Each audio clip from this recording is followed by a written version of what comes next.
మన తెలంగాణలో మొట్టమొదటి ఫ్యాక్టరీ అవుట్లెట్ మన ముకుంద జ్యువెలర్స్ లో లైట్ వెయిట్ ఆభరణాలు కలెక్షన్స్ ఎన్నెన్నో అన్ని జ్యువెలరీస్ పై VA కేవలం 2 to 12% మాత్రమే. విచ్చేయండి ముకుంద జ్యువెలర్స్.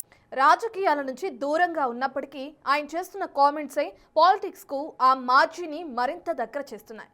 రైతుగానే ఉన్నానంటూనే భవిష్యత్తులో మళ్ళీ రాజకీయ రంగ ప్రవేశం చేస్తానేమో అంటున్నారు. అంతేకాదు ఓ పార్టీ పెట్టినా ఆశ్చర్యపడనక్కర్లేదు అని చెప్పకనే చెప్తున్నారు. ఇందుకే ఎవరా నేత, ఏంటా స్టోరీ? రాజీనామా చేసి సంవత్సరం కూడా కాలేదు. అప్పుడే టర్న్ కు సిద్ధమంటూ హింట్స్. రాజకీయాలు చేయలేనని చెప్పి వైసీపీకి గుడ్ బై చెప్పారు విజయసాయిరెడ్డి. ఇక నుంచి వ్యవసాయం చేసుకుంటానని చెప్పుకొచ్చారు. 1-2 రోజులు చేశారు కూడా. అందుకు సంబంధించి ఫోటోలు తీసి సోషల్ మీడియాలో పెట్టారు. తరువాత ఆయన ఎటువంటి వ్యవసాయం చేస్తున్నారో తెలియదు కానీ పెద్దగా బయటకు కనిపించడం లేదు. ఈ క్రమంలో విజయసాయిరెడ్డి మళ్లీ పాలిటిక్స్ పై మాట్లాడి హీట్ పెంచేశారు. తన అవసరం ఉందనుకుంటే రాజకీయాల్లోకి వస్తానని విజయసాయిరెడ్డి ప్రకటన చేశారు. నాకు ఆ ఉద్దేశం లేదు. అవసరమైతే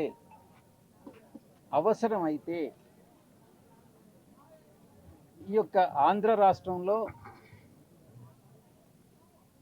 పరిపాలన కుంటుపడినా లేకుంటే నేను రాజకీయాల్లో తిరిగి ప్రవేశించాల్సినటువంటి అవసరం వచ్చినా నేను వెనుకాడను అన్నటువంటి విషయాన్ని నేను తెలియజేస్తాను. విన్నారుగా, తన పొలిటికల్ కెరియర్ కు ఎండ్ కార్డ్ పడలేదు అంటున్నారు మాజీ ఎంపీ విజయసాయిరెడ్డి. తాను ఎప్పుడైనా కమ్బ్యాక్ అవుతానేమో అని చెప్తున్నారు. తాను ఏ పార్టీలో లేనని, ప్రస్తుతం పూర్తిగా రైతుగానే ఉన్నానని చెప్పినప్పటికీ ఆయన భవిష్యత్తుపై చేసిన ప్రకటన రాజకీయాల్లో హీట్ పెంచింది. తాను తలుచుకుంటే పార్టీ పెడతానని, వెనకాడే ప్రసక్తే లేదు అని విజయసాయిరెడ్డి ప్రకటించారు. అయితే అది ఎవరి కోసం, తన కోసం తాను వస్తారా లేకుంటే జగన్మోహన్ రెడ్డి కోసం వస్తారా అన్నది మాత్రం చెప్పలేదు. రాజకీయాల్లో తన ప్రాధాన్యతను తగ్గించినందుకు ఆయన తన సొంత బలాన్ని నిరూపించుకోవడానికి సిద్ధంగా ఉన్నారు అన్న సంకేతాన్ని ఈ కామెంట్స్తో విజయసాయిరెడ్డి చెప్పదలుచుకున్నట్టుగా తెలుస్తోంది. తాను ఎప్పుడూ ఆప్షన్గా ఉంచుకునే జగన్ కోట్రీ పైన విజయసాయిరెడ్డి మాట్లాడారు. తన రాజీనామా వెనుక ఉన్న అసలు కారణాన్ని పరోక్షంగా బయటపెట్టారు. వైఎస్ జగన్తో తనకు వ్యక్తిగత విభేదాలు లేవని, అయితే ఆయన చుట్టూ చేరిన నిబద్ధత లేని వ్యక్తుల కోటరీ సమస్య అని మరోసారి హైలైట్ చేశారు. ముఖ్యంగా తన విషయంలో జగన్ను ఆ కోటరీ పూర్తిగా తప్పుదోవ పట్టించిందని ఆయన ఆరోపించారు. ఒకనాటి అత్యంత సన్నిహిత సహచరుడిగా జగన్ మంచి మాటలను మాత్రమే వినాలని, అన్ని ఆలోచించాలని హితవు చెప్పారు. వైఎస్ఆర్ కాంగ్రెస్ పార్టీలో నేను గతంలో చెప్పినట్టుగా మా యొక్క అధినాయకుడి చుట్టూ ఉన్నటువంటి కోటరీ, నా పట్ల వ్యవహరించినటువంటి తీరు, మా నాయకుడు వారి మాటలు విని నేను ఒక అంతర్మథనానికి లోనై ఒక నిర్ణయం తీసుకోవడం జరిగింది. అంతేగాని వేరే ఇంకా ఏది కూడా కాదు.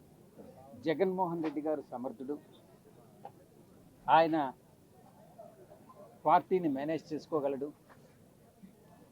నేను ఒక్కటే ఆయన్ని అభ్యర్థిస్తున్నాను, చుట్టుపక్కల ఉండేటటువంటి నిబద్ధత లేని వ్యక్తుల మాటలు వినవద్దు అని ఒక్కటే నేను జగన్మోహన్ రెడ్డి గారిని ఈ సందర్భంగా అభ్యర్థిస్తున్నాను. వారి మాటలు, నిబద్ధత లేని వ్యక్తుల మాటలు, చుట్టూ ఉన్నటువంటి వాళ్ళ మాటలు విని ఆయన తప్పుదారి పట్టించుకోవద్దు అని నేను విన్నవించుకుంటా ఉన్నాను.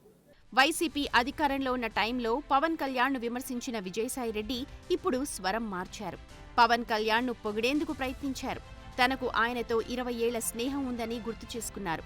ఆయనను తాను ఎప్పుడూ ఒక్క మాట కూడా అనలేదని, భవిష్యత్తులో అననని చెప్పారు. వైసీపీలో ఉన్నప్పుడు పవన్పై తీవ్ర విమర్శలు చేసిన వ్యక్తి ఇప్పుడు ఇలా మాట్లాడడం స్ట్రాటజీలో భాగంగా కనిపిస్తోంది.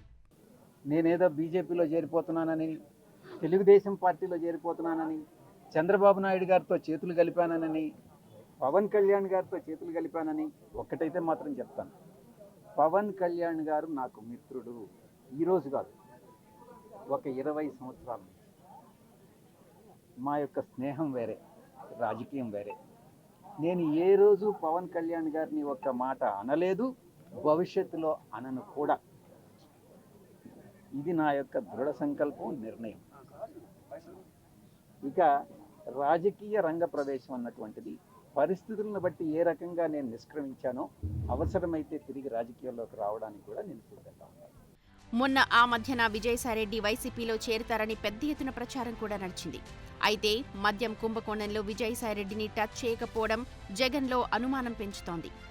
వ్యవసాయం చేసుకుంటానని చెప్పిన విజయసాయిరెడ్డి తరచూ రాజకీయాల గురించి, పొలిటికల్ రీఎంట్రీ గురించి మాట్లాడుతుండడం మాత్రం ఆయనలో ఉన్న ఆశలను తెలియజేస్తోంది. ఓవరాల్గా విజయసాయిరెడ్డి రాజకీయాల నుంచి పూర్తిగా పక్కకు తప్పుకోలేదని క్లియర్గా అర్థమవుతోంది. తన రాజకీయ భవిష్యత్తును తానే నిర్ణయించుకుంటానని, అవసరమైతే సొంత పార్టీతో తిరిగొస్తానని గట్టి సంకేతాలు పంపారు. ఆయన వ్యాఖ్యలు ప్రస్తుత ఏపీ రాజకీయాల్లో కొత్త చర్చకు దారితీశాయి.